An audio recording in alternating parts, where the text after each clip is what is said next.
Yo, what's going on, everybody? Back at you again tonight. Back at you with another live triple play fantasy baseball show. I'm joined by a handsome gentleman to my right, of course. That is the LC, Mr. Cheesecake. How are you doing, sir? I'm doing well, sir. How about yourself? I'm doing well. It's nice to see you, my friend. It's always good to see you in the dungeon. But then obviously got the yin and the yang. So we have the guy at the bottom right of the screen that always balances out the good and the bad there. It's the doc. What's going on? Hey, David. It's nice that you've matured and not stooped to my level. So You're ugly. You're ugly. There you go. Your insults don't hurt me.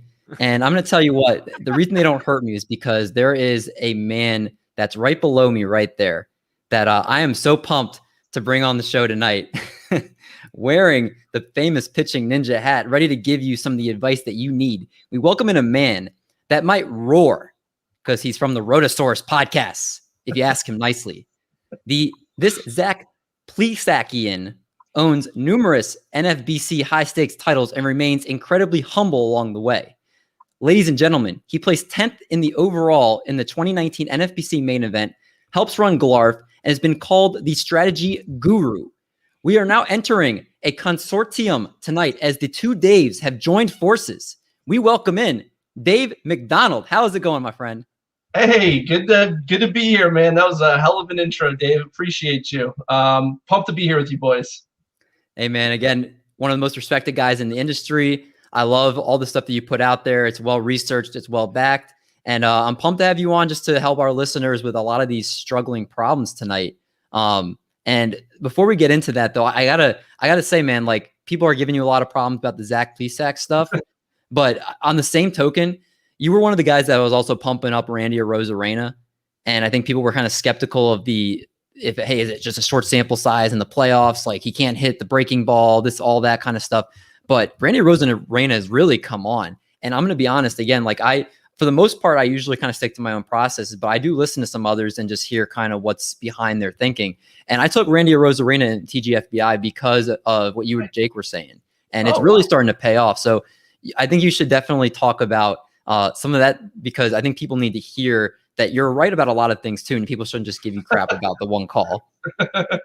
Yeah, absolutely. You know, everybody in the industry, you're going to be right about stuff. You're going to be wrong about stuff. Last year, I told everybody that Bieber was the best pitcher in baseball, and that worked out really well. This year, obviously, I was like known as the Zach Plesac guy. I wasn't like as high on him as I was on Bieber the previous year, but I was just higher than the market was really. And you know, I saw flashes this year of what I saw in him last year, but he was really inconsistent. I think he just he hadn't fully put it together yet. I still think he'll be solid when he comes back and everything, but you can't not think of him as a disappointment for sure. You know, it's not what I was expecting. Yeah, Arozarena, I'm hoping he keeps, you know, he's not striking out as much. The K rate's going down. It's a game of adjustments. Last year he made a lot of big adjustments. And, you know, I think people didn't realize, like, in the playoffs, he was smoking off-speed pitches because he couldn't hit them at first in the regular season. And then, you know, everything seems sustainable to me. So I'm hoping he continues doing that. He's at least running. So you're you know, I love having the multiple paths to value. You know, you got the homers and the steals. So if one's not there right away, you're still getting some value out of it. So hopefully he keeps going here. I expect him to go on a tear at some point. So it looks like it'll happen at some point. Yeah, and I'm wrong about a lot of things too. So people they don't let me forget that there too. But Dave, we are really pumped to have you on tonight because it is the quarter season review. I think we're like 28% into the season or something weird like that. So it's definitely been an interesting season so far, to say the least. We've seen a lot of struggling big name pitchers and hitters. We've seen some that have come out of the woodwork to be very fantasy relevant that I don't think we thought they were going to be. And don't even get me started on these closing situations. But again, we brought the big brains here with Dave, and then Doc and Elsie, you guys can just blend in the background here. And we're going to hopefully help steer you guys in the right direction as whether you should believe in some of these guys, A, or B, if you should expect similar production down the stretch. So the first category I want to start with is the struggling starters, and there's been a lot of them. Zach Plesac was originally on this list, but with him being an idiot, taking his shirt off, probably was like an Under Armour shirt or something like that, was probably stuck to Let's move past Zach Plesac, and there's a whole list of guys. Dave, I want you to start off this list. Who's somebody that you want to talk about that's been a struggling starter, and what we can expect from them going forward? You know, the list that you gave me, there's some guys who I'm worried about, and there's other guys who I'm less worried about. I guess I'll talk a little bit about you know, Kenta Maeda is a guy I'm a little bit more worried about. Now, granted, he's also on the IL right now. I was high on him too, and I'm not seeing the same guy that I saw last year, and I'm curious if it has to do with the new ball, because we didn't know, given this new ball, like how guys would do. There's no way to know, you know, how guys would react to it, who would do what. But he's leaving a lot of sliders over the heart of the plate, and his command is just not there. And it's affecting all of his whole game. Like he's walking more guys, he's striking out less guys, and I don't know. He just doesn't look like Kenta Maeda. I know I wasn't expecting what happened last year for him to repeat that, but you know, you can't expect this either. So I do think that there's better days to come, but there's definitely still some concern there. Well, how do you feel about the strikeout stuff? Because I was looking into his numbers a little bit, and his strikeout percentage is 20.5%, which is down from 32.3% last year. Yeah, exactly. Are you worried that the strikeouts are going to stay low, or do you think they're going to bounce back? I think they'll bounce back to some degree, but I mean, if he doesn't have his pitches working for him right now. I mean, it doesn't. If you watched him last year and you watch him this year, it's a totally different. He looks totally different. You know, it's the same pitches, but he's not commanding them. He's not putting them where he needs to put them, and the ball's not really moving as much. So yeah, I can't expect him to get back to that K rate, but you know, somewhere towards the 25 to 28% range, I would assume he could get back to. Yeah, so I'm interested. I'll acknowledge this, Ty. I think I lost that bet, so I'll just let me know what jersey you want. I'm curious. Would you trade him right now if you're in a league that does trades? Would you trade him for Aaron Savali? You're a Cleveland guy. Yeah. Oh, absolutely. I mean, number one, Maeda's already on the IL, but even healthy, I would hope that he would just be doing pretty much what Savali's already doing. Obviously, you're hoping for better before the season started, but you kind of got to look at reality now. I would absolutely do that, because who even knows what you're going to get back from him when he comes back. Right. I think he's one of the highest, or the person talked about the most, that people are like, oh, he's going to regress. Look at his FIP. Like, he's outperforming his peripherals. So I was curious what your thoughts were on that. So I can't believe you're disrespecting friend of the pod, Aaron Savali, like that. No, but we love Aaron Savali here, but he's doing real well this year. Happy to see that. Doc, let's go to you next. Who's somebody on this list, and how do you feel about him? So I'm going to talk about Luis Castillo, and I talked about him a couple weeks when we had Mr. Bloomboards on. With him, you were really banking on a high K rate. He had 30.5% in 2019. Well, that's dropped down to 19.9 in 2021. And I think everybody was in love with his changeup, but he threw it 39.5% as of 2 weeks ago. Now it's dropped to about 34% now, but that's much higher than he's thrown it. So the variance of, hey, he's throwing this more, his fastballs has lost a few ticks in his starts to begin the year. I mean, his ERA is 7.61. Now his expected ERA is 4.37, but he has a 1.8 whip. And that's because he's leaving a lot of balls in the zone. And I just don't feel confident the rest of the season. I think he is going to get better. I don't think he'll pitch to a 7.61 ERA the rest of the year, but even with his good outings he's had on paper, he hasn't dominated. And if you can't take advantage of the easy matchups, to me, that's where I get concerned.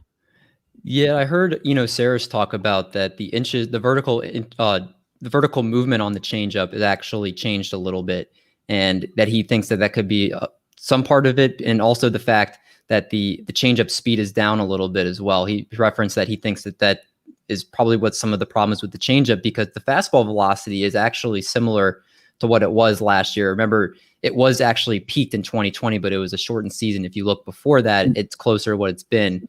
So I'm wondering if the changeup and that vertical movement could be an issue. Dave, do you think that could be any relation to that, or is there other concerns, you think? I'll be honest with you. I don't own any Luis Castillo. I honestly have not looked into him very much. I just know from watching him, it's like the eye test. He doesn't look right. Like he just doesn't look comfortable.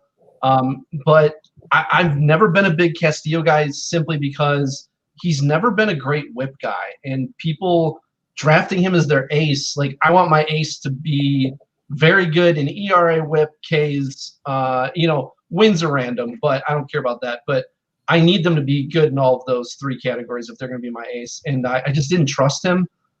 He's never really commanded his fastball really well. I don't know. I'll be honest with you guys. I'm not really like I listen to people who know more about pitching than I do when it comes down to like the mechanics of the game, like how much pitches are dropping and everything. That's not really. I've played fantasy baseball for so long. I've never used that stuff. Like if you can show me how I can use that to translate into like how I can use it from a fantasy perspective, I will. But honestly, I read Nick Pollock's breakdowns. I read what Eugenio Suarez writes. These guys know more about the craft than I ever will. So I just trust what other people tell me, and then I kind of watch guys pitch and just kind of evaluate that way. And it's a good point. In this fantasy baseball space, it's very friendly, very open. Use the resources that you have, especially there's always going to be people that are better at certain things than you are, and using those to your advantage to make you a better fantasy player. Cheesecake, I want to go to you next. Is there somebody on this list that you feel strongly you want to talk about, or even somebody off this list that comes to your brain? Oh, well, Tristan Mckenzie is someone I want to talk about. He got sent down again today to AAA after being recalled because of the Indians' recent injury spurt and pitching very well against Detroit yesterday. But this season so far, Tristan Mckenzie has not looked good. Now, there's a lot of stuff going on here. So I'm going to start off by saying, one, he's throwing his four-seamer a lot more, but it's not going. He's lost about a tick and a half on that four-seamer. It's down about 1.5 miles per hour. He's also walking the yard. He has a 20% walk rate on the season, up from 7% last year. His hard hit rate against him is up 16% from 36 to 52%.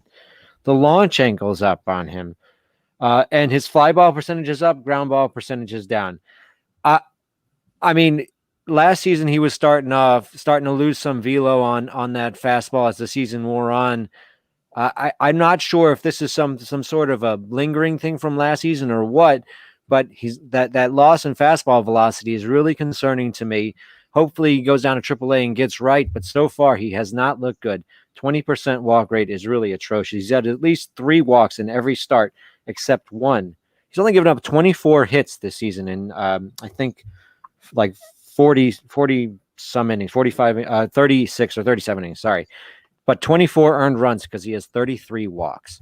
He's really having a rough time out there. So hopefully going down to AAA gets him right. But if I have Tristan Mckenzie, I feel just fine dropping him right now. Yeah, I feel like he's hiding an injury too. I feel like he's always injured. He's a very skinny man, so there's not a lot. I mean, his nickname here is Sticks. So yeah, I mean, like he is like soaking wet. He's like 110 pounds or something. Like it's ridiculous. Do you guys think he can bench the bar? God, I wouldn't be shocked if he couldn't. Yeah, I wouldn't either. One of you guys in the comments said that he threw a no-hitter against his high school team with 11 Ks, and we lost 1-0. Bases loaded 2 guys, walked 3 straight. So there you go. The walks stemmed in high school. He's never had good command. He was a guy I was out on coming into the year, having watched him in Cleveland more than other pitchers. I haven't really seen what I need to see out of him. Like he didn't. Bieber, Savali, and Plesac were very different than Tristan. I think he can be good, but he definitely needs more seasoning, and I hope they give it to him. Unfortunately, I don't know if the Indians can afford that because they kind of need guys now, unfortunately. Dave, I want to stay with you. Let's talk about one more struggling starter, and then we'll move to ones that have been kind of catching our eye here. Who's another struggling starter, and what your hopes are for the rest of the year for them? Bundy is interesting because his velo is actually up from last year overall, although last outing it dipped. He's throwing his fastball more and his slider less, which is not what we want to see from him.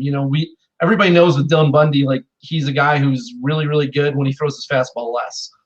His off-speed pitches, he's got several good off-speed pitches, and he's just, I don't know. If you look at the metrics behind the actual stats, like, you know, Sierra and everything, it's basically a repeat of last year. Like, he looks good. He's got a, you know, 3.85 Sierra. Last year's 3.8, but his, you know, ERA is 6.5 because he's, you know, he's giving up a lot of homers, but somehow he's just getting hit a lot. But I feel like it's going to regress, and I think he's someone that I might want to take a shot on. Like in a second chance league or something, you could probably draft him for pretty cheap, and you could probably even trade for him for pretty cheap. And he's got some good matchups coming up, and if he looks decent in his next one, I think he could be a guy that could be useful for the rest of the season. Yeah, the velo's up actually a little bit too. It's up to almost 92 from 90 last year. So you would think that with the fastball velo being up, with him still going with the slider approach, that he would be doing better. But you said he's a buy low for you right now, and I'm sure it probably won't cost you a lot because he's been dropped in a lot of leagues. Right. Yeah, I actually picked him up for free in a Fantrax 12-team league. Just you know, we'll see how he looks, and you know, I think he can be that 3.7 kind of ERA guy that, you know, not an ace by any means, but a solid starter with a good K rate. So perfect. Well, then Dave, I want to stay with you again because we're going to go into the next category. There are a couple questions people asked for you that we'll get to in a little bit, but I want to stay with pitchers for a second.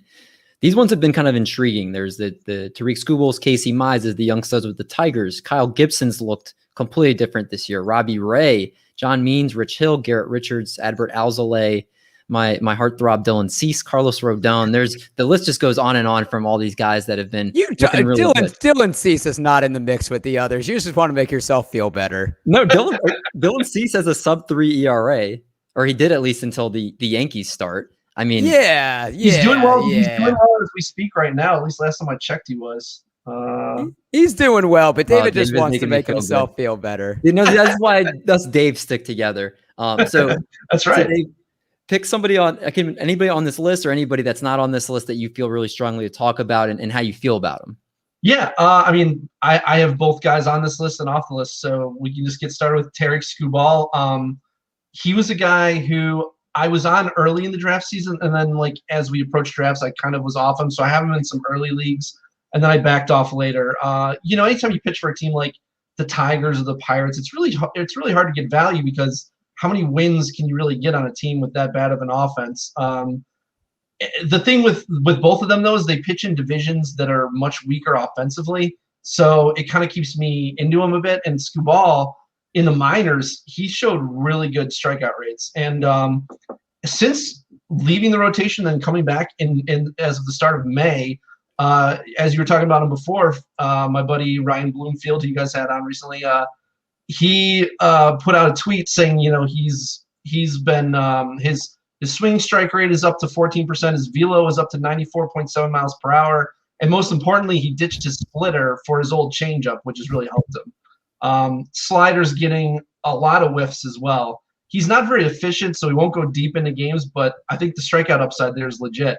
And, you know, he's striking out more guys and he's walking fewer, and that's what you want to see. I actually just picked him up for cheap in one of my NFBC leagues. Because I think he's probably still a streamer, but a guy you can count on to put in now. In that, if I'm not mistaken, it has been that changeup, right? The slower changeup that he's been mixing more into his arsenal recently. That's kind of been helping increase the effectiveness of the rest of his stuff that he's been using. It looks like it, yeah. And that coupled with the velo of his fastball being up now to almost 95, I think is up too. So yeah, it all plays up when you have a good changeup. And he doesn't throw the change a lot, but he didn't throw it at all last year, and he brought it back this year, and he finally ditched the splitter, which was not working for him. Yeah, it's interesting, and both him and Casey Mize have kind of shown the Tigers a glimpse of what they can hopefully expect for the future with all the young studs they have. Elsie, I want to go to you next. Who's somebody that you want to talk about that's kind of been lighting the world on fire at the start of the year? I want to talk about a guy who just had a groin injury in Kyle Gibson, and it's a real shame because I look at what Kyle Gibson has done, and I'm starting to become a believer because he has changed some things. He changed his pitch mix. For one, he's going deep into games. He's faced at least 23 batters in every game since his first one. But what is he doing that's helping him go deep in games? One, he's throwing the cutter a lot more. A cutter that he almost did not throw at all last season. He's throwing nearly 14% this year.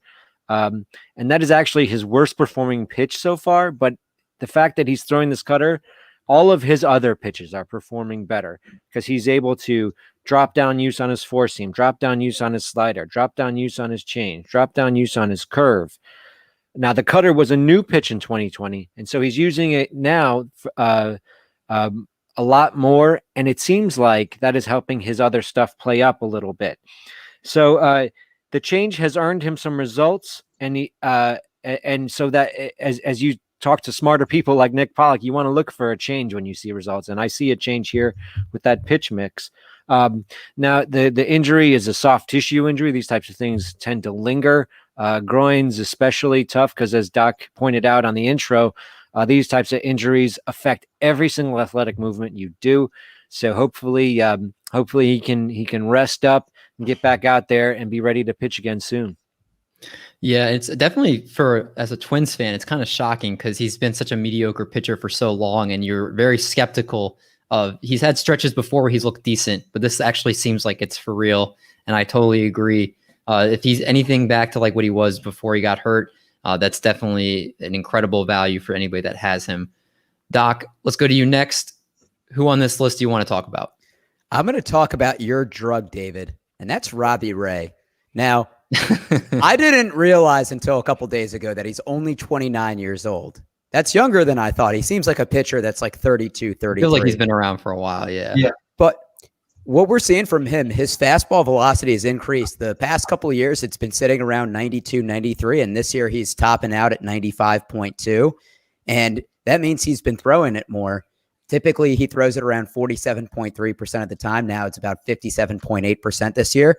And I really think that's helped him have a little bit more confidence attacking the zone, because the last 3 years, his walks per nine have been 5, 4.5, and last year was 7.8 walks per nine. This year, it's 2 walks per nine. He's always had a good K rate, so he's been able to get people to chase and miss things with his secondary pitches. But I also think a new change of scenery. Sometimes we see, such as with Sonny Gray, he looks like a completely different pitcher with the Reds than he did with the Yankees. Some people just kind of need that mental refresher. Now, his expected ERA is almost a full tick higher than it actually is. His expected ERA is 4.23, and his actual ERA is 3.42. So maybe he's a sell-high candidate in leagues where you can do trades, but compared to where he was getting drafted, he's definitely been a steal. Yeah, I will point out Robbie Ray is in the bottom 5% of the league in exit velocity, and in hard hit percentage, he's bottom 7% of the league. And I heard Nick Pollock talk about that one of the reasons he's walking guys less with the fastball increase is he's pretty much throwing it with the increased velocity a lot more just down the middle in the zone, basically saying, here, hit this. And he's trusting the stuff from his fastball to pretty much limit the walks. And again, that's why the homers have also been up as well. So I think it's a very tricky thing right now with Robbie Ray. The strikeouts are definitely down. The walks are down. Is it a ticking time bomb? Is this new formula? I guess time will tell, but probably. You know what?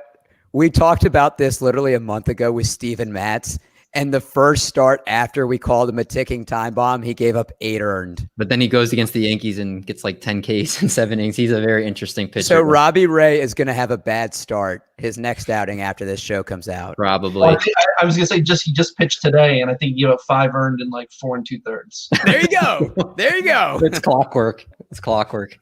Dave, give us one more guy in this list before we move on to the next category here in our quarter season review. Actually, if you don't mind, I was actually thinking of a different guy who wasn't on the list. But, Trevor Rogers is a guy who I've just been in love with this year. I drafted him in my main event, really high on him coming in, and watching him pitch, man, he is a legit ace in my opinion. I mean, he's got a fastball that is it's an elite fastball. It's like he throws it about 95. It's got a little tail movement to it. It's just so crisp, and then he plays off of it with such a good changeup. I mean, he's got a slider as well, but that change is just devastating. And he's going to have some regression. He's not going to have a 1.75 ERA the rest of the year, but I mean, he's going to be a high strikeout guy. He's got His control has been better. You know, he had a rough first start, and then ever since then, he's been like a legit ace. If they ever let him start going like 100 plus pitches consistently, you're going to see him, I mean, be up there in like the second round next year. Yeah, I agree. I mean, this has been an otherworldly season from him. I also want to credit Rob DiPietro. I know also was really high on him too. I remember seeing him talk about him a lot.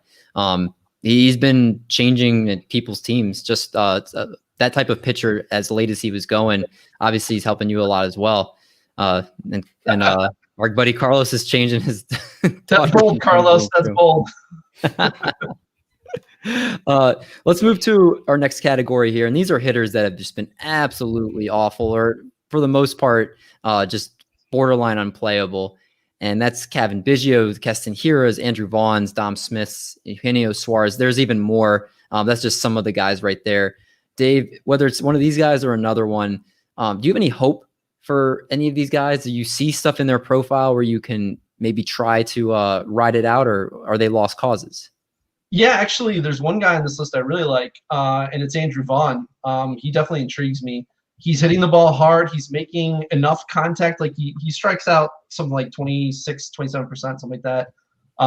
You know, but for a guy of his profile with, you know, the high max exit velo and good barrel rate, playing every day, you know, it doesn't bother me. And I was looking at his rolling, like I was looking at 30 game rolling average, and like his zone contact rate is up, his contact rate is up, his hard hit rate is up, and his swinging strike rate is down. And those are exactly what you want to see from a guy who you're looking for to break out. I think, honestly, I think it could happen anytime now. And he's playing every day. He's got outfield eligibility. You know, rookies come up, they struggle at first, and he wasn't getting consistent playing time.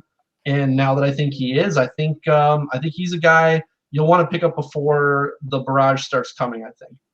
And when you say barrage, you feel like a lot of power is coming, because he was really struggling to get that going for most of the season until recently. You believe that there's still maybe 30 home runs in that bat, or 25 to 30?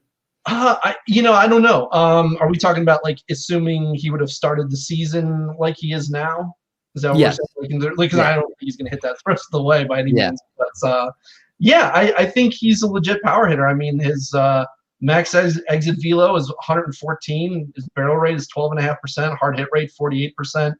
All the things are there, and like I said, he's got a 25% K rate, 12.2% swing strike rate.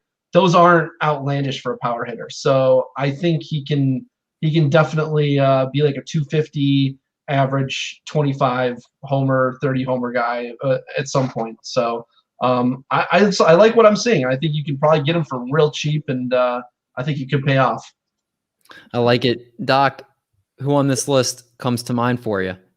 So I'm going to talk about Eugenio Suarez, and this is a guy a couple of years ago that actually led the majors in home runs in 2019 with 49.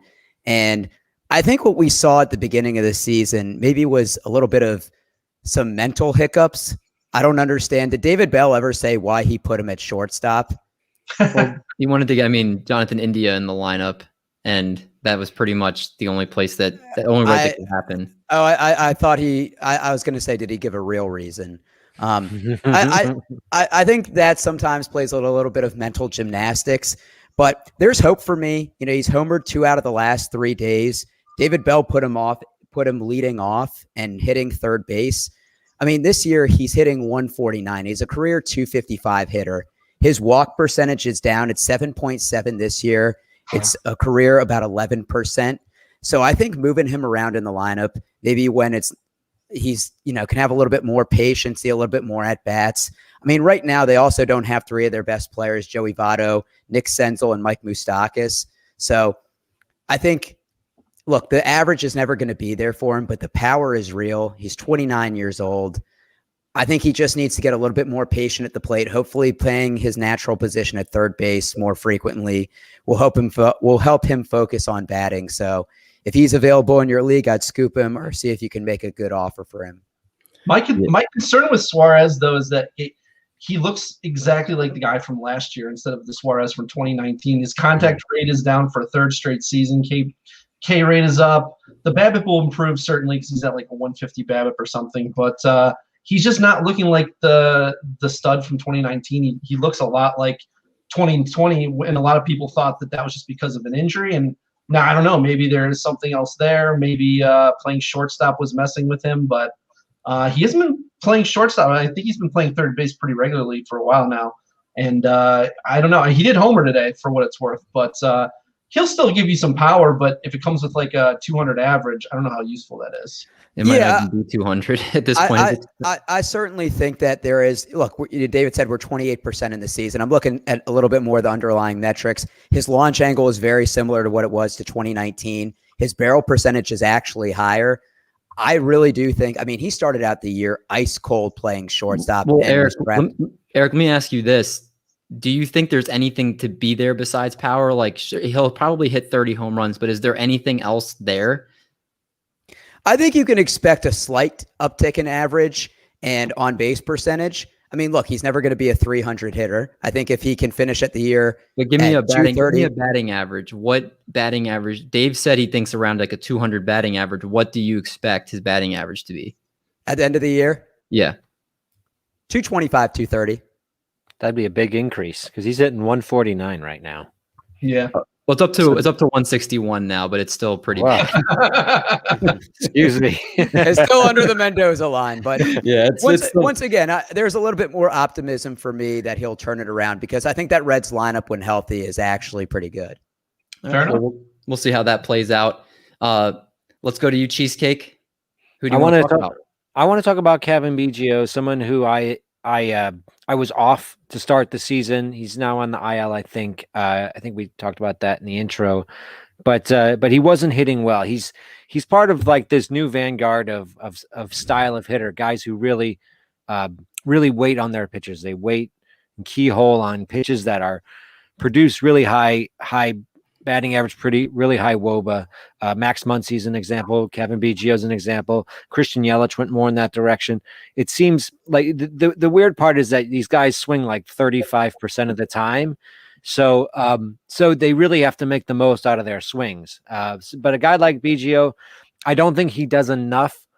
He doesn't have enough natural talent in the bat actually to play that way. I don't think, or maybe but because he's hitting 205 right now, his strikeouts are up, his walks are down. Yeah, and I'm hearing an echo. I thought someone was saying that how smart I am by saying the exact same thing I did. That's my bad. And his power's down. He's always a guy who has had low max exit velocity. So he was a guy who shouldn't have like 20, 30 home run power. His power's down. Like I said, his walks are down. To me, B Gio's just kind of showing us who he really is. A guy who pitchers are starting to figure out how to pitch to him, and he can't just wait on mistakes like he has been the last few years. Maybe the injury affected him a little bit, but I'm not very high on him when he comes back from this injury. And if someone wants to take him off your hands, I would be glad to get rid of him. He really reminds me of Victor Robles too. If you look at like their StatCast, that's a good comparison. And like they're both they had that prospect pedigree, and B Gio with his is his father, right? Craig B Gio. Mm-hmm. Yeah. I mean, they've kind of got that high pedigree, but the StatCast metrics are. It's not the StatCast is everything, but they're so bad. I mean, in barrels and hard hit rate. But they're both intriguing enough because they give you homers and steals. But if you're going to get that with a low batting average and hitting ninth or something, it's not worth it. And they're very similar players. It just seems like to me. Yeah, I think the fantasy community pretty much just lets out a collective whenever talking about and Kevin Biggio. I mean, it's pretty bad between the two. 3 homers and 151 plate appearances, hitting 205. Yeah, much worse than that. Dave, give us one more guy on this list, and then we'll move to our next category here. Ooh, I mean, Castillo, who just got called back up. I get why people will want to add him again, but his issue is and has been strikeout rate, and he went down to the minors and didn't improve in strikeout rate. Like he hit home runs, but what do you expect? Like, yeah, he's going to homer off of AAA pitchers. I don't think he's going to do the same to major league pitching. So I would if someone is like excited that he got called back up, I'd be looking to sell again. I just until he proves that he can get that strikeout rate under control, I'm not interested. I think long term, I think he can. It's hard to see it for this year. Yeah, I think they said someone said his Z contact was like one of the worst they've ever seen. I can't remember where I heard it, but it's been dreadful. And if you're not hitting the ball in the zone when it's in the zone, you're not going to last very long, at least at the big league level. You have to, yeah. Let's be positive here. Let's talk about some positivity. These hitters have just been absolute studs, and I think a lot more so than even people that thought they were going to break out or even thought they were going to be good again were. I mean, the list is too big to even go over. Dave, I do want to start this off. Yancey, our good friend Yancey Eden wrote in, is Dave doing any second chance leagues, and are there players he's hypothetically targeting much earlier than they were being taken before the season, a la Adolis Garcia? Is there anybody maybe above him you would do? Because I feel like he's got to be the number one guy. I mean, in terms of like who's moved up the most? Yeah, I think that's what he meant. I mean, because obviously Adolis Garcia wasn't even drafted in drafts because, I mean, maybe he was like real late, but I mean, he's just kind of come out of nowhere. And granted, he's been really good, no doubt about it. He's probably, if you own him, you're probably doing very well in your league. I do think that with his 17% swing strike rate, his K rate's 29%. I think that's going to go way up if his swing strike rate stays that high. And he won't keep barreling the ball at 20% clip. So he will have a cold streak. So I don't think I would be the guy to get him in the second half league because I think that we're seeing his like peak production and then it's going to fall off. He's still going to be good. Don't get me wrong. I just don't think he's going to be anywhere close to where he is now. One thing with these second half leagues you have to realize is you don't want to be taking the guys who are doing all of the production, but it's coming with like a high BABIP or, the regression is going to come. You want to get the guys who positive regression is coming for them. Like they're underperforming, but their metrics look good and everything. Those are the guys you want to be targeting more in these kinds of leagues. I'm trying to think of who comes to mind, but like McClanahan, I think if he starts going deeper into games, I think he's got the stuff to be an ace. I don't think he will be this year, but I think that he's going to be kind of like Trevor Rogers light. And if you can get him relatively, you probably don't have to spend a top 10 round pick on him. I would be taking a shot on him. It's interesting. Yeah, I think everybody's been talking about Shane McClanahan and he hasn't had a bad start yet, but I think his biggest problem has been, obviously going deep in the game. Yeah. So that's a great call there. Cheesecake, I want to go to you next. There's a number of guys you could go to on this list. I think Vlad Guerrero does need to be mentioned. I don't know if any of you were going to bring him up, but he looks like him and Shohei Ohtani are the front runners for AL MVP. But Vlad Guerrero, I was a big Vlad Guerrero this is the year guy, and I didn't even see a season like this coming from him. Is right now, would you guys take him as a back end first round pick if this was 2022? Yeah, he's the top player in all of fantasy baseball. Yeah. He's top ranked player. So he just passed Shohei Ohtani as a top ranked player. Like a week ago, it was Ohtani. So Vlad, yeah, he's a first round guy right now. In sort of the old Bregman mold without the speed, but obviously everything else he's given you, 4 categories, he's great. I'd take him. A guy I like as far as the second chance league. Chris Bryant's also done really well this year, and he's he was going around 110, 120. I think he probably bumped back up to the 3rd or 4th round. If you were doing a second chance league right now, he said like a 990 OP. No, not 990. What am I saying? Yeah, no, it's like 990 OPS right now, which is incredible. This is obviously the talent's always been in there. He just hasn't been healthy, and now he's healthy and he's raking again. So Chris Bryant's a guy who I'm looking at who has really, really started to rebuild his value after a big drop off. A lot of people got good value on Chris Bryant this season. Whoa. I'm advising you guys, if you look at Vlad's StatCast profile, wear your sunglasses. There is a lot of red in here. It is like blinding. It's going to make a bull angry. Yeah, don't show a bull his StatCast profile because it's scary, man. I mean, across the board. The one thing I do kind of see is kind of interesting is his launch angle, which everybody I think expected it was going to go up this year. I definitely thought it was going to go up too, but it was a lot higher earlier in the season. It was in the I think it got up to like 16 degrees at one point, and now it's down to 8. And so it's kind of interesting that launch angle has gone down as much as it has. So I'm interested to see if that continues to go down a little bit. But I mean, yeah, he's still crushing the ball. So Vlad Jr. has been an otherworldly player this year. He's been a really interesting study because I admittedly, like my high stakes cohort Toby, we were both bat flip crazy. We were both kind of out on him at his price. Now I think we all expected him to do this at some point, but it felt like the price to get him this year was exorbitant to the point where it's like you already knew it was going to happen. I mean, and granted, guys like you, Dave, being on him, kudos. I need to see it first, and he didn't provide any value on the steal side.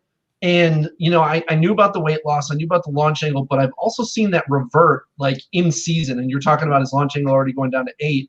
We saw it with Yandy Diaz a couple of years ago. He broke out, and then the launch angle went right back down. So, he doesn't have a home run this season. Exactly. And so I don't know what the stickiness of that is. Like, we know that Vladito has that superstar potential in him, but seeing him put it all together, and I don't know if it's going to stick or if he's like, I would bet he regresses a bit, but I mean, he's obviously a stud. He's basically what we thought Juan Soto would be this year. So I don't know what's going on with him, man. But like I was expecting from Soto like a 340 average. I mean, not expecting, but I knew he could do like a 340 average with 40 homers. We're basically seeing that from Vlad.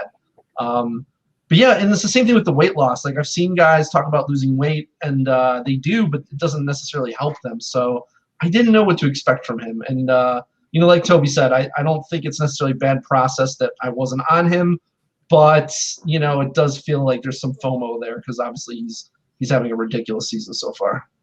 Right. And again, it's another example that I was right about Vlad, but I've been wrong about a lot of other guys. And that's how it just goes in this game sometimes. And eventually the process could play out to where Vlad regresses some to the point where he's definitely a very good player, but he's not this. Yeah.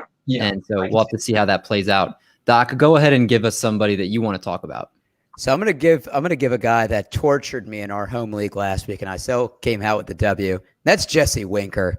I mean, since the start of last season, there are 3 players with a batting average of 300 and an OPS of 1,000 or better, and that's Juan Soto, Mike Trout, and Jesse Winker. Over the last 162 games, he has a 304, 401, 552 triple slash. I think it got lost a little bit because the DH in the NL was gone, and Cincinnati's outfield is crowded with him, Senzel, Castellanos. We thought maybe Akiyama got a little bit more time, but he has 12 homers in 54 games last year. That would have put him on pace for 36, playing in Great American Small Park. He cut down his K percentage, and he's shown that he can get hot in these stretches. There was a stretch last year where he had 6 home runs in a 7-game stretch. So that he has this upside. Maybe he can't do it consistently, but he has this power. So we're seeing it this year, and let me just say thankful that I got a W. Yeah, I mean, Jesse Winker, I think the biggest thing's injuries with him because I think he's shown that he can do this, but he just can't stay healthy. And Jesse Winker staying healthy, producing, if you have Jesse Winker, especially what he costs you, he's definitely elevating your fantasy team right now. I don't know if he's going to be to the point where he is right now, but if he stays healthy, he'll definitely be. He has a beautiful swing, by the way. Oh, yeah. I love his swing. Let's move to the last category here, and that's going to be the closers through the first quarter of the season here. You have Ian Kennedy up there with the top 2 or 3 guys in the league in saves. You have Kendall Graveman, who hasn't given up a run in 16 innings before he got hurt. The Twins bullpen, God knows who's getting saves in that bullpen. The Cleveland bullpen has rotated through 3 different guys already. Alex Reyes is a freaking stud in the closer's role. There's so much we could go to. Dave, I want you to start it off. Is there a bullpen situation you want to talk about if people don't know who the closer is, or somebody that you're like, hey, maybe there's a closer in waiting that you want to talk about, or anything like that? Yeah, there's a couple. I'll start off with my own because in Cleveland, I really didn't know what they were doing this year because by spring usage, it very much looked like they were going to go with Wickren to start. And I didn't think he was going to hold the job, but Tito's a weird guy. Like, Tito is usually very loyal. He sticks by his guys, even when they're struggling, like he leaves them in there. But we haven't seen that this year. And granted, maybe it's because we didn't come in with an established closer. But, Clase was their guy from the beginning. I know it wasn't apparent but if you looked at the usage, it's clear that his initial thought was to start with Clase. He wanted to see Karinchak be more his command was so off last year. He needed him to be more consistent. And now Karinchak, the walk rate's down a bit, and he's striking out the world. And his strikeout rate's like double Clase's. And Clase is just he's putting too many guys on base. He's walking guys. He's never been a high strikeout guy, and I think that's holding him back a bit. And it very much looks like it's not a shared role. Like, I know the Clase got a save a couple days ago, but I think it was because Karinchak wasn't available. I think Karinchak has usurped the role, despite Tito's words kind of to the contrary, because he's kind of been dancing around saying things like, oh, well, we were playing the matchups and stuff. And I remember one time he's saying something about a lefty, and there's only like one lefty that was up. So it didn't make any sense to me. So I think if you're moving forward here, I'm not saying necessarily to drop Clase yet, but I definitely think it's Karinchak's job. On a 1 to 10 scale, 10 being you think it's his job the rest of the year, 100%, 1 you're not confident. Where are you on that? With Karinchak, I would put it at probably 7. Okay. So you're pretty sure that it's going to be his. I think unless he loses it, because he does have those times where he'll lose feel for his pitches. If that happens, then I can see them going back to Clase at some point. Okay. Remember we were talking about Nick Whitgren before the season started. Yeah. Those were long ago, those days. Yeah, he's not in the picture anymore. Let's go to you, Doc. Which closing situation would you like to address? So I'm going to take this time to admit that I was wrong about Alex Colombe. And when we had Torres on, him and I both went mano a mano talking about how Colombe and Anthony Bass are going to have good years. And we both have to take an L on this. Alex Colombe has 10 earned runs in 18 innings, but he has 8 runs that aren't earned. So his expected ERA is 6.89. His actual ERA is 5. Now, he has the highest K percentage of his career, or the second highest, but he is walking a lot of guys, and he's allowing a lot of hard contact. 2 homers per 9 innings. His hard hit rate is 56.9%. He's allowing 15.7 barrel percentage. Now, he's never been a big strikeout guy. He's kind of been someone that has gotten by inducing weak contact and a lot of ground balls. And we're just not seeing it this year. And you have to worry maybe that he lost a little bit of fastball velocity. He's 32 years old. But I just wanted to take this 2 minutes to admit that I was wrong on Alex Colombe. Well, that wasn't 2 minutes, but you can go ahead and apologize to everybody that listened to you and probably aren't going to listen to you ever again. But yeah, he's the fastball has definitely been a problem this year. It's dark, and especially again as a Twins fan, you watch every time he comes in the game, he gives up a run. It's ugly to the point where you're not putting him in high leverage situations, and he's still giving up runs. It's a weird bullpen going on with the Twins right now. Dave, I'm going to say right now that it's obviously a 2-man bullpen between Hansel Robles and Taylor Rogers. Do you have a gut feeling between the two? If you think one's going to have it or the other, or do you think it's going to stay a committee? I think the Twins are so frustrating for this reason. Like they even when, they went out and signed Colombe, and we kind of, they kind of said that they were going to share the role, but we were kind of like, he'll probably get most of the saves. And I don't know, man. It's not a place that I would be looking to invest unless you're already invested or unless you can get a cheap share. I have a slight preference for Robles. I just don't think that Rogers is ever going to be that full-time closer, especially as a lefty out of that pen. I know he was like a couple of years ago, but I just don't see them going back to that. So I guess Robles would be my the guy I'd want of them, but there's other places I'd prefer to invest. Yeah, I agree. It's definitely a mess. And Colombe, for what it's worth, Definitely, he's putting up a lot of fly balls, 30% almost fly ball rate. That's up from 9.4% last year. So it's a big difference in his profile. Cheesecake, where are you going for this crazy situation that is the bullpens in the big leagues? I just want to say that I spent $3 on Colombe this last weekend just in case, because I'm so desperate for saves. So just in case, because I tried Jorge Alcala on Minnesota a few weeks ago, and he hasn't looked good since that first few weeks. Cincinnati, TJ Anton is Cincinnati is a weird one. Lucas Sims got the save yesterday.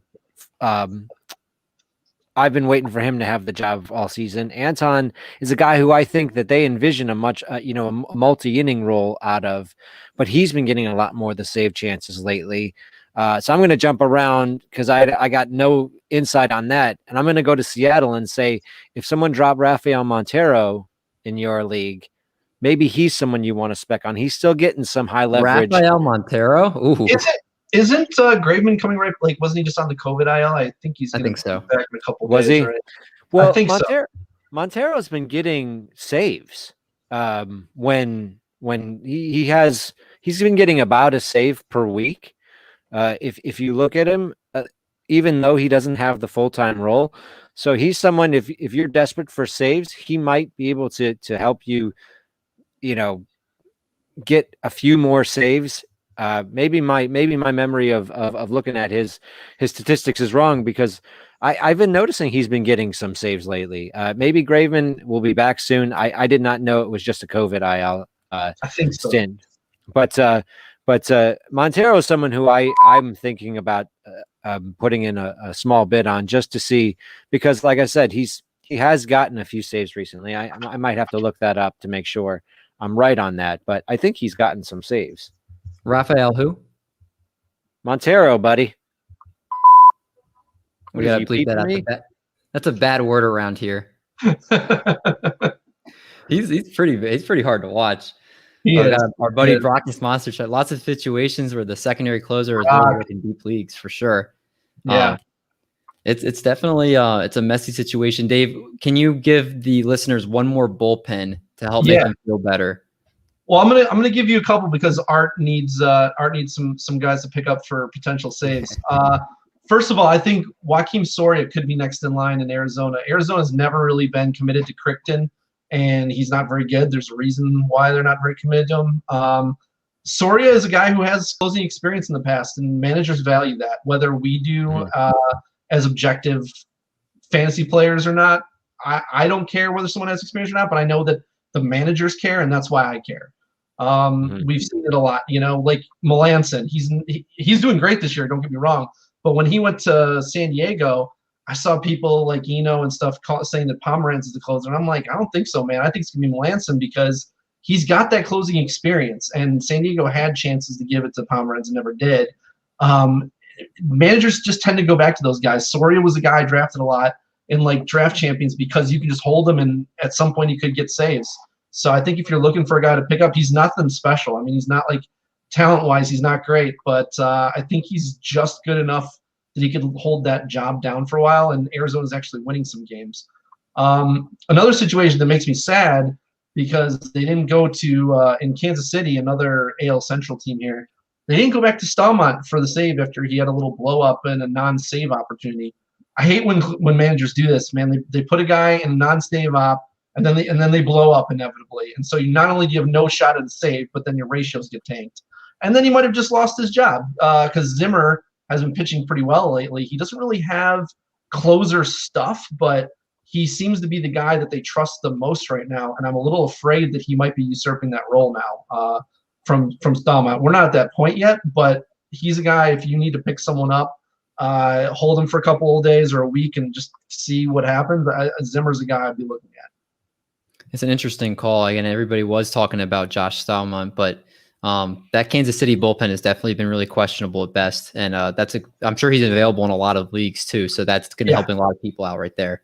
That was a great job of going over all these not just the crazy bullpens, the hitters, the pitchers. It's been a lot in this quarter season. I feel like even more than normal. So we'll have to watch how these play out. And maybe at the midpoint, we'll be able to revisit and see if some of these hot hitters regressed. These struggling pitchers found their footing. I know I had Kyle Hendricks on this list for a struggling pitcher, but he's kind of looked like he's turned the corner. So yeah, he was the guy I was least worried about on our list. Yeah. So we'll see how that stuff plays out. Without further ado, we're going to go to the fun part of the show, and that's going to start with the question of the week. All right, our question of the week is sponsored by Monkey Knife Fight. Triple Play Fantasy is now official affiliate to Monkey Knife Fight, the fastest growing sports betting site in the United States. Use promo code Triple Play and get up to $50 of your deposit matched when you become a new user and use that code. And if you're looking to win some cash, make sure you follow the Triple Play Monkey Knife Fight shows coming soon. Actually, they've already been out. There was the one episode, but there'll be more soon to give you a 10 to 15 minute look with our locks to help you win big. Don't look at me, David. No, I know. You and Brad will get more out of them out there. All right. Our question of the week is, which current MLB player would be the best actor? So, Dave, you're the guest. I'm going to go to you first. Who do you think it is? Okay, so I didn't know which way to take this, but funny enough, before we even, on our pre-show, we talked about him, and then we talked about him again in the bullpen part, but a guy who's very animated. He's almost like the Rob Gronkowski of MLB, James Karinchak. I don't know if he'd be a good actor, but he would be very entertaining. Like, I could see him doing some comedy roles and stuff like that. He's just so off the wall, and I was telling you the story earlier where I was watching an interview with Zach Plesac, and he was talking about sharing an apartment with James Karinchak, and he said Karinchak hit his head on a chandelier in their apartment a couple times, and the second time he hit his head on it, he just ripped the chandelier out of the ceiling and chucked it into the wall. He is the wild thing for a reason. I can't. He types in all caps too. Oh, he is absolutely like that type A, super high energy, like bouncing off the walls kind of guy. He's fits his role very well as a closer that needs that high energy when he comes in. Oh yeah. Doc, who's your pick? So my retired guy would be Adam Dunn because he looks like Will Ferrell, and I don't think enough people said that. Yeah, but that wasn't the question. Is Ryan Braun still active, or did he retire? He's retired. Yeah. Okay. All right. Well, I'm going to go Mookie Betts because he just seems to be good at everything. He bowls. He's a 5-tool player. He has the smile. He has the swag. He could be a good actor. He could do anything he wants. Cheesecake, you look like you're in deep thought. Do you have someone in mind? I was going to say Mookie Betts for the same reason. Oh, nice. For the same reason Doc said. I'm going to back. That was on the fly. I'm going to backtrack on that and move back from Mookie, and we'll say Cody Bellinger because he's a good-looking guy. You know, he's tall, has that leading man sort of thing going on. Whoa. You said a good-looking guy, and you're going to Cody Bellinger? Yeah, he's a good-looking guy. I feel like if you're going to talk about a good-looking guy, it has to be Jack Flaherty. What? There are no Cardinals that look good. This show's getting weird. This show's getting really weird. Let me stop it. Listen, David, your homophobia is showing, okay? Your homophobia is showing. It's like seeping out through the skin. I can admit a guy's good looking. Yeah. Oh, I can. It's been a lot of it. I saw someone the other day saying that a lot of girls are really attracted to Matt Olson. I mean, not that he's a bad-looking guy. He just wasn't someone who I would particularly ever point to as like, oh, yeah, this is the attractive guy in the MLB. I don't know.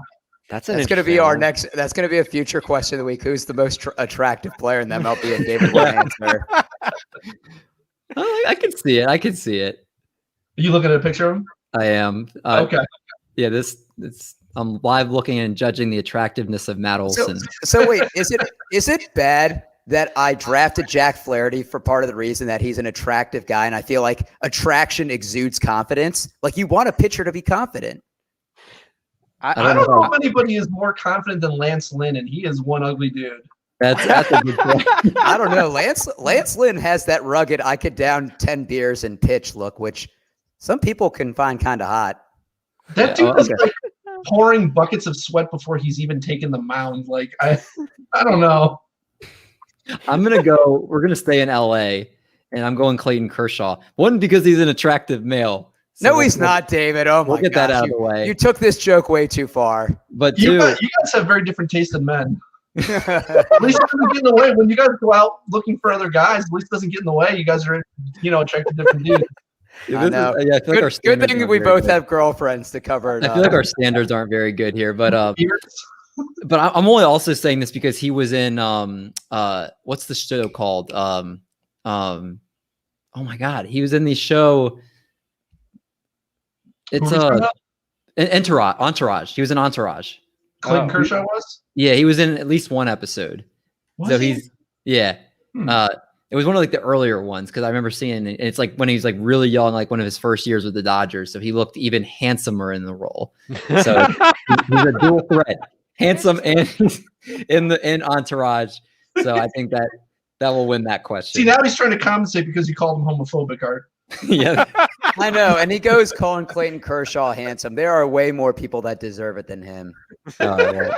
We can agree to disagree. We can have a whole show on this, guys. Yeah. This can go. Yeah, This can, next this has legs. week's segment. Next week's segment. Our lineup of all attractive players. Oh, now you're thinking. I mean, I'll tune in. Let's hear it. Yeah. Are there any attractive catchers? I feel like we're gonna have to put No, that that position. goes Rougher against the research. laws of nature. All right, let's get to the last part of the night here, and that's going to be our game of the week. It's time to do. All right, Yugi getting us pumped for those Yu-Gi-Oh fans out there. It's our game of the week. Cheesecake is hosting this week, so what are we playing? Uh-oh. We are playing Hoop and a Harm, my favorite game. This week there will be a question for the Sorry. I gotta acknowledge Bob's coming. That's hilarious. Mary F. Kill. That's what we're playing this week. No, sorry, no, we are not We'll playing save that. for when you're on in a couple of weeks, Bob. Yeah. So we're playing Hoop and a Harm. This is a game where the three of you answer a question to narrow the field from 3 players down to 2, and that question is worth 2 points. And the second question is worth 1 point, like a free throw shot in a basketball game. So You have to say it. Wait, say it again? Sorry. So Dave, Art is the worst at talking about the game, but once we start playing, you'll get it. Okay. Okay, so the first question I'm asking, all 3 of you are going to answer. I was waiting for two- and one. And the two well, Dave will know if he's a Cavaliers fan. Boozer is famous for going and one. That's my man, Booze. Booze. Well, he betrayed us, so we don't like him here. Yeah. But you remember. You remember. The first question is going to be number based, so you guys can't guess the same as anyone else who's guessed, and the 2 closest to the answer get to go on to the second round, which is a player answer question, and you guys can't answer the same because there's one right answer for that, and you get 2 points for making it to the second round, to making it to the foul shot part, and 1 point for making the foul shot. So you'll get it. You'll get it once I start the I question. want to be slow, but go ahead. I'll try to pick this up. All right, round 1, the hoop. To get the 2 points, Shane Bieber has 98 strikeouts through 10 games this season. How many strikeouts did he have through 10 games in 2020? The closest 2 to the answer. Move on to the foul shot round. We'll start with D. Mendy. David. I know he's had more Ks this year, I think, than the start of last. No, I think because I think he had a record through the first 10 starts or something like that. So I'll say it was 86. Big Mac, how you doing? Is that me? I'm liking that. I thought Mac must be your nickname. That's funny. Yeah, I've never heard any McDonald joke before. That's a new one. Did you ever have a farm? Oh my God, the amount of kids he used to prank me with old McDonald, Ronald McDonald. Can I get some fries with that? I heard it all, man, growing up. Oh yeah, kids are. Where's the Hamburglar? Yeah, exactly. You know, kids are not super creative, so they try to go with what's in front of them. I was saying that because an Irish guy I was talking to says if your name starts with Mick in Irish, everyone calls you Mac. That's just your nickname in Ireland. Yeah, So or that's Mick why- or Mac. Yeah, I don't know if that's the Irish or Scottish or whatever. It doesn't matter. I'm a doctor anyway, so You've given him a lot of time to think about Shane I know. Bieber's case I'm from still last thinking. year. Okay, I'm gonna go with 93. Wow, that's what I was really gonna say. Can't guess the same. Numbers I'm can't gonna be go. the same. I'm going Gotta go 92 higher or lower? then. I'm going All right. 92. In 2020 through 10 games, Shane Bieber had 102 strikeouts. So Damn, I was gonna say I thought it might have been higher, but I thought that he set the record this year. That's what I thought too. Yeah. So Doc and Mac are in the foul shot round. All right, the foul shot is who was the first Cleveland hitter to hit a home run this season? Are we Which buzzing one? in? Or just taking. No. You guys both get a guess. You guys can guess, and it can be the same answer if you guys think. Oh shit. Say Dave, why don't you start first? Man, I don't know. I'm gonna go with. I want to say Jordan Lupolo or Roberto Perez. I'll go with Lupolo. Doc? I'm gonna go Perez because if I get it, Oh, it'll I should have annoy said him. that out loud. Rode his coattails. That's That was horrible. really dumb. You know what? You know what, Doc? Your process is perfect. Roberto Perez is the right answer. Damn it. Why did I say That's a that? cheap one. You just stood on Dave's shoulders to dunk. Oh man. So we have Doc with 3 points, Dave with 2 points, and David with 0. All right. Round 2. The New York Mets sit in first place at 22-20 after 42 games in 2021. What was the Mets record after 42 games in 2020? Dave, McDonald, you start first. What was their record after how many games is that again? They're 22. 22-20 in first place, 22-20 right now. And in 2020, what was their record after 42 games? Okay. Don't say my answer. Okay.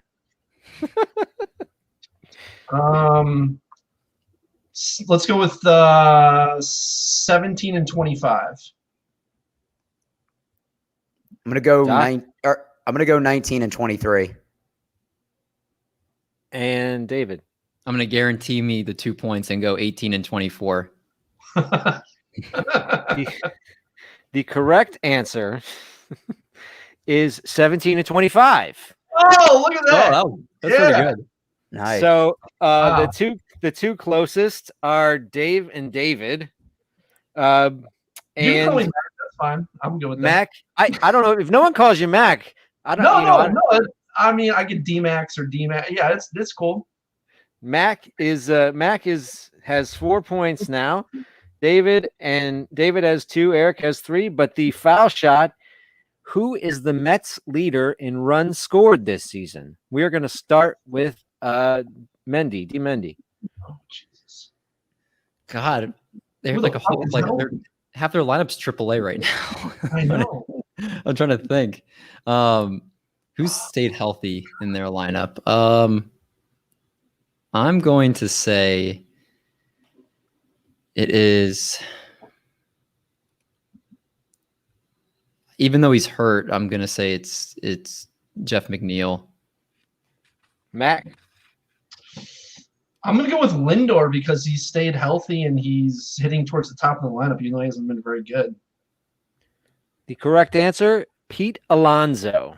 is Really? leading 21-19 for Lindor. So Okay. round 3, Doc, you're the first to answer in the hoop.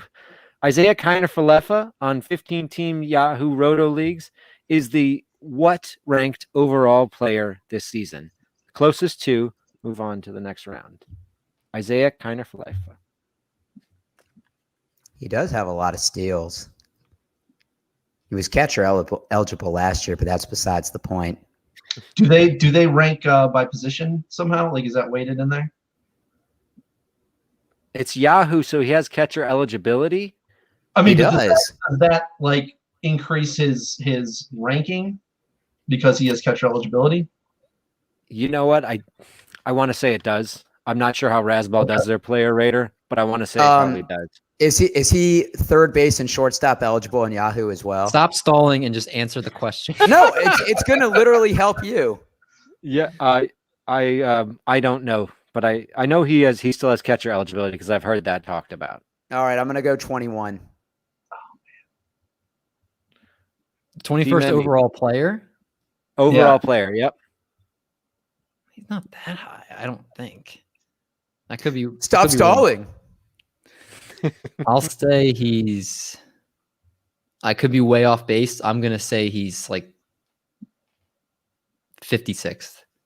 Mac. All right, I'm gonna go 24. Wow, 23 is the correct answer. Mac and Doc are right on that one. I didn't 21. think he was that high. Yeah, It's I mean, big- It's because you're a big. He's contributing in every category right now because he's hitting homers, he's stealing bases, he's runs RBI, he's playing every day. He hasn't been injured, so he's racking everything up right now. That's what you get for being a Pittsburgh Pirates catcher, David. What? You're being a Jacob Stallings. Oh, wow. That's really funny. The foul shot. Nate Lowe has driven in 30 runs for Texas's first 50 games. Texas's 60-game leader in RBIs last season was 30. Who led the team in RBIs last season? Doc, you go first. Are we talking about for the full season 2020? For the full 2020, yeah. Full Okay. 2020. Full 2020. Wow.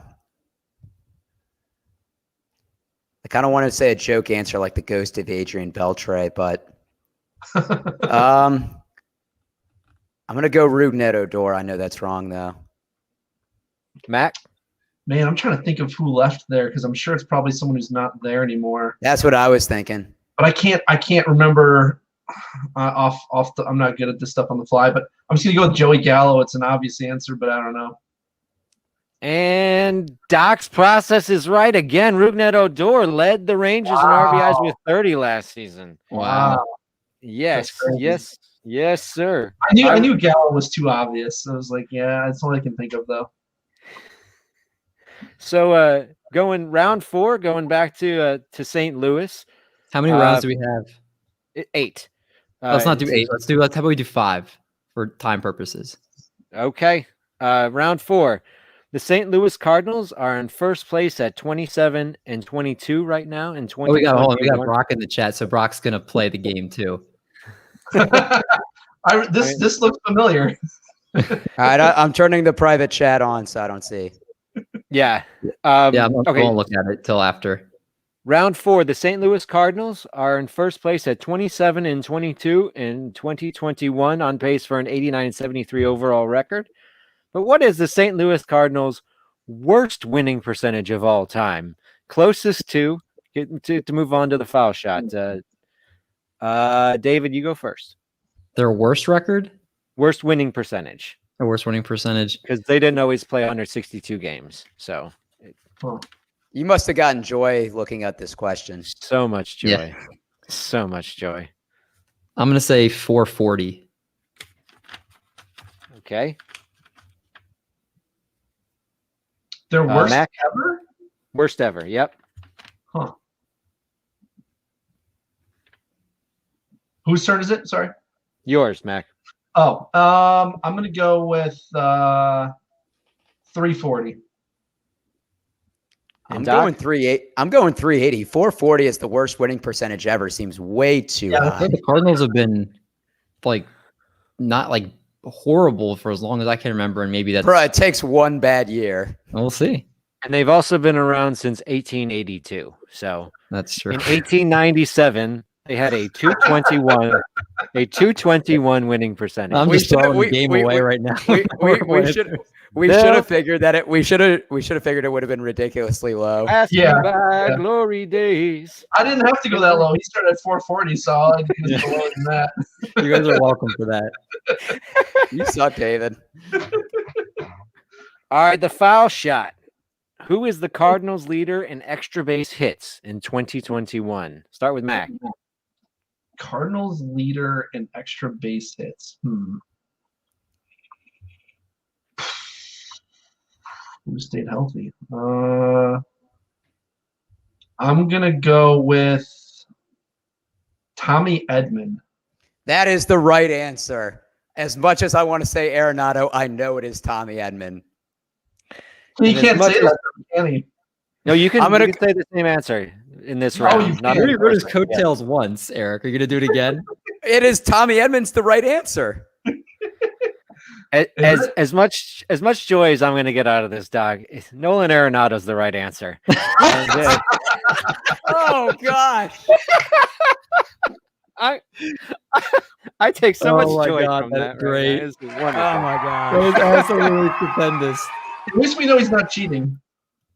Okay, so the last. So this is the last round. Yeah, first time. Right now, Dave and Eric are tied with 8 points. Mac and Eric are tied with 8 points each. David, you are out of it, but you're still participating. Woo! David's out. Yeah. Okay. I wanted to hear a lot. Coors Field plays as a hitter's ballpark. On Roto Fanatic, park factors where 100 is league average. Right-handed batters' home run percentage is 118. But a right-handed batter's triple percentage is what? Start with Doc.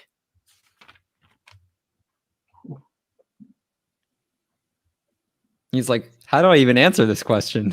I'm going to say 72. Mendy? I'll say 64.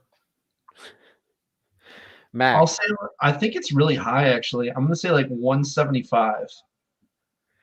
Well, Mac, you're on, but you didn't go high enough. It's 199. Wow. It's 199. Wow. Well, at least I'm higher than David, so I go to the and one. I just think that's so you guys could have a competitive last and one here. Okay. Thank you. All right. So, well, that's good. So, who is the Colorado Rockies team leader in triples? This is for the win, right? This is for the win, right? Mac. Triples this season? Yes. Oh God. Wait, should I go first because he went first last time? No, I think you went first last time. No, because he said he did Edmund. He did Edmund. Oh, yeah. Okay. So yeah, Doc, you go first. Man, who's triples? Garrett Hampson. I think I know who it is actually. I have another guy, and if he's the one, he's a Bubba guy. I mean, Hampson David, it was definitely Hampson or Tapia. That was the other one I was thinking I mean, of. Blackman's another possibility, but I don't think he's running that much anymore. I guess since you went with Hampson, I'll go with Tapia to make it interesting, but I think it's Hampson. It is Hampson. Garrett Hampson has 4 triples this season already. He is leading the Rockies. And Doc, based on the benevolence of Mac, you win this game because he didn't go with his gut. But congratulations, Doc. You win Hoop and Harm this week. Do I get my one-person cheer, David? Thank you for always believing in me, that one person. I wish they said yay more when David got wrong answers. That would just make it better. No, it's only the one occasional time you win games. They're the one person sitting in the entire section of the Eric cheering section. At least I don't embarrass myself like you do. I never do as bad as you do. Oh, my God. Go ahead and get your laughs in. But I want to thank Dave because it was super fun having you on the show tonight. Long overdue because we've long loved all the stuff that you do at Rotosaurus. And anything you would like to plug or anything you're working on you want to tell our audience? Yeah, thank you so much for having me on, guys. Like you said, I've been wanting to come on for a while, so it was really great to get the invite. Love your pod here, and thank you guys for supporting us as well. I believe we voted. We were talking about like voting for each other a lot during the pod championship bracket. So yeah, it's always good to have mutual support. Yeah, I told this to someone else the other day. I had pneumonia for like a month and a half, so I'm really behind with some stuff because I got hired by Rotographs, but I haven't actually started writing for them yet. So be on the lookout for that. Hopefully within this next week. I'm trying to catch up on some work first, but and then Jake stops teaching next week, so hopefully we're gonna get back into high stakes heat pretty soon. So we'll have some new episodes for you guys. We'd love to hear that. And I love to hear that you're doing better too. Well, thank you. And check out the Rotosaurus pod. It is definitely, especially when they're starting to crank out some new episodes. It is very valuable information, very entertaining pod. Make sure you check them out. Next week, we'll be joined by the mayor of Baseball Town, Yancey Eaton, and a triple play first timer in the Schwebzy. Love him. Should be a fun show. Until then, everybody, stay safe. Enjoy another week of baseball. And we're going to make like a good old bread truck and haul these buns. We'll catch you next week. Gosh, got a new one, David.